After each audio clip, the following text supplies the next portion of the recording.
Hello and thank you so much for joining me again. Today I'm going to show you how to do an Easter planted centrepiece.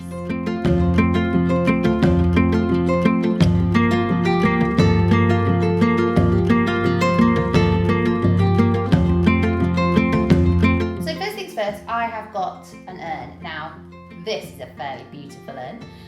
We do sell them. You can get something similar from, I think, Grand Illusions online. In fact, I say similar, it is Grand Illusions. So it's quite deep, but it's not so high that it's going to obstruct too much of the view across your Easter table. I'm going to make this planted, so it's fairly watertight, I hope, anyway. Because there's no holes in the bottom, and plants don't really like to get their roots super soggy because otherwise they'll rot. We're just going to use a little bit of gravel. So pop a little bit of gravel in the bottom. That helps with drainage. Then I'm just going to add a bit of soil. Then I'm going to add a bit of chicken wire. Now if you've seen my videos before, you will be perfectly aware that I am a huge fan of chicken wire. You can reuse it, it's great foam free. I've got this piece here. And what I'm going to do, I'm going to scrunch, have a bit more of a flat top across the top.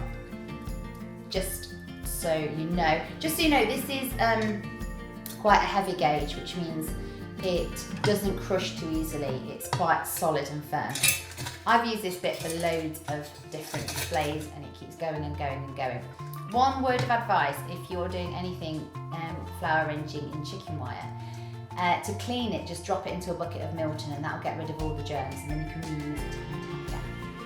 Okay, so I've got white hyacinths here, I've got yellow narcissus tete-a-tete, and I've got hellebores, or Christmas roses. I've also got some succulents. This was a succulent plant that we'd use for other bits and bobs, so we're going to just use the babies off that. And I've got some bol moss. Okay. Also got 3 candles. Not 4 candles, that's a different TV show. Okay, first off, I'm just going to plant the bits around my chicken wire. So I think I'll go with the hellebore first. Gently tease out the roots, just giving them, if you break the roots gently, I don't mean snap them all off, but just cause a little bit of breakage, they will regrow, which produces new growth, so it's actually quite beneficial. And I'll pop that in there. And then I've got these narcissus.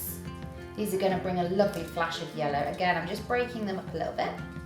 If you feel that that's too many of them, you can get these from your garden centre. I think I might just split them, so I'm not going to have as many in one spot. So I'll pop those in here at the front.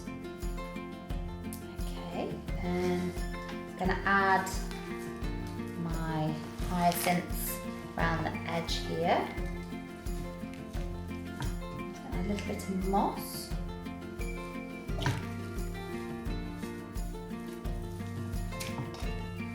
So the narcissus and the hyacinth, because they are already, they're in bulb form, they've got the majority of the nutrients that they need to create the flower. The flower's ready to go.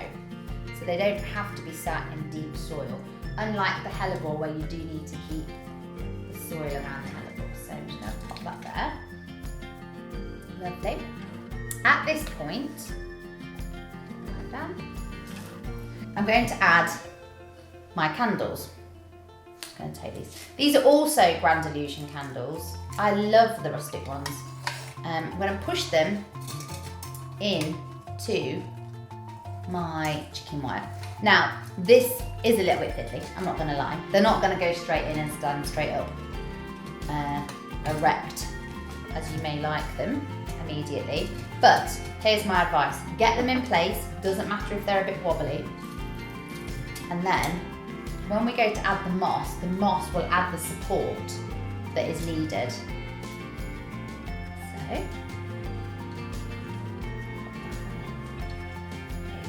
yeah. Again, I'm not having them all on one height. Now that's going to be touching that flame, so I'm just going to move that over here. When I say flame, I mean leaf, sorry.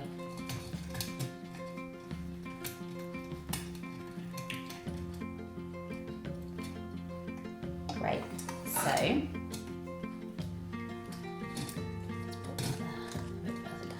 just going to twist that around a little bit so that the leaf isn't touching the candle. There we go. Right, lovely. Okay, next up, I'm going to add some of my bowl moss. For me, this bowl moss always almost reminds me of Teletubbyland. It's really lovely because you can just split it and it splits quite cleanly, so you can work it round your bulbs and your candles. This is what I was saying about being able to support your candles with the bowl moss. Now to keep this fresh, give it a very small water down the side and then I would spritz it. If you're using it in a kitchen, try to put it in an area that's reasonably cool because the hellebores prefer it to be a bit cooler. Okay, lovely. So that's coming together really nicely. Okay, so I'm just adding the last few bits of bowl moss. It's a really good idea to keep turning it around as you're doing it so you're going to see it from all angles.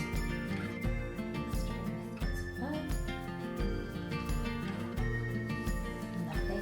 Right, then just for a little bit of detail, I think I'm going to just add just a few catkins and maybe a little bit of twisted willow. So, and I'm just going to add a little bit of twisted willow and work that in between bulbs. I'm really careful not to knock any of those things. And a few catkins.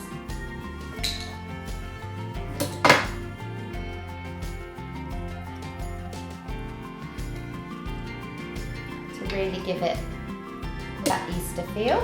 I'm just pushing that into the moss, keeping it nice and low level, just for a little bit of detail.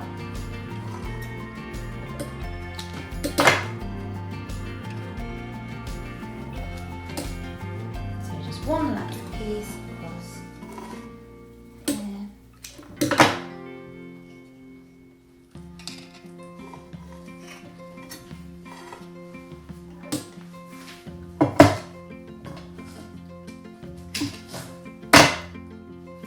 And that is our